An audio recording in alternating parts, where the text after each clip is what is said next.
अस्सलाम वालेकुम दोस्तों।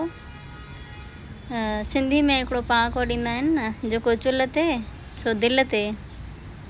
इहो पहाको माना हाणे जेको आहे न मूं फील कयो आहे, माना हिननि कुझु 3-4 महीननि में जेको मूं नोट कयो आहे, सो मूंखे वाक़ई लॻो त इहो पहाको 100% सचो आहे। हिन में का माना जेकी आहे न उहो न आहे त ग़लति आहे। इहो कुझु हूंदियूं न मिथ हूंदियूं आहिनि, चवंदा आहिनि त इहे बसि मिथ आहिनि, हिननि में जेको आहे न कुझु बि न आहे।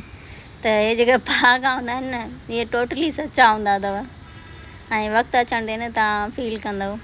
मां अहिड़े तरीक़े सां फील कयो जो माना पहिरां जेको आहे न मूंखे ॾाढो सपोर्ट वपोर्ट कंदा हुयो, दिलि ख़ुशि थींदी हुई।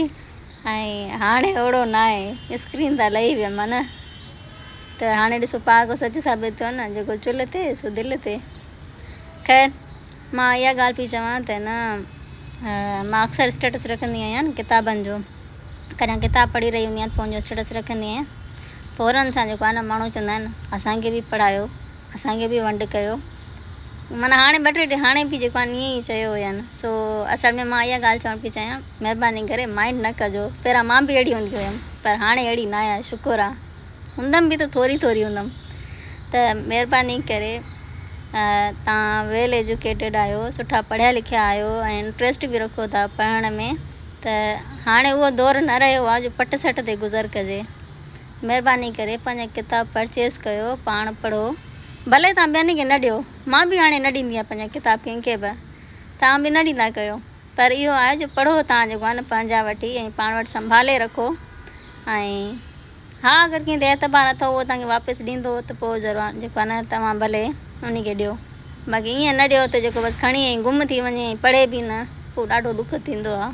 ऐं हाणे महांगा बि थी विया आहिनि किताब। सो असल में कुझु दोस्त हूंदा आहिनि न जेके चवंदा आहिनि अचो चांहि पीओ, अचो भला कचहरी कयूं, चांहि वांहि पियूं।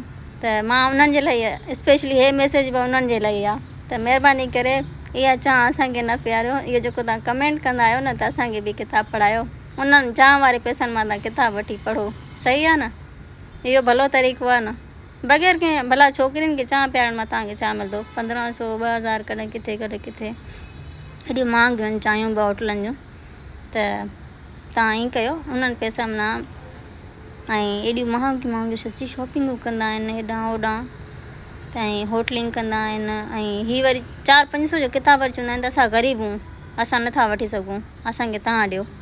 त महिरबानी करे इन्हनि शयुनि खां थोरो अवॉइड कयो, अकुल कयो ऐं थोरो मुंहिंजी हिन ॻाल्हि ते गौर बि कजो।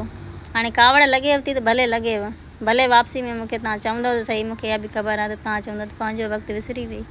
पर हाणे मां सुधरी वई आहियां, तंहिंजे करे मां सोचियो मां तव्हांखे बि मैसेज ॾियां। Thank U.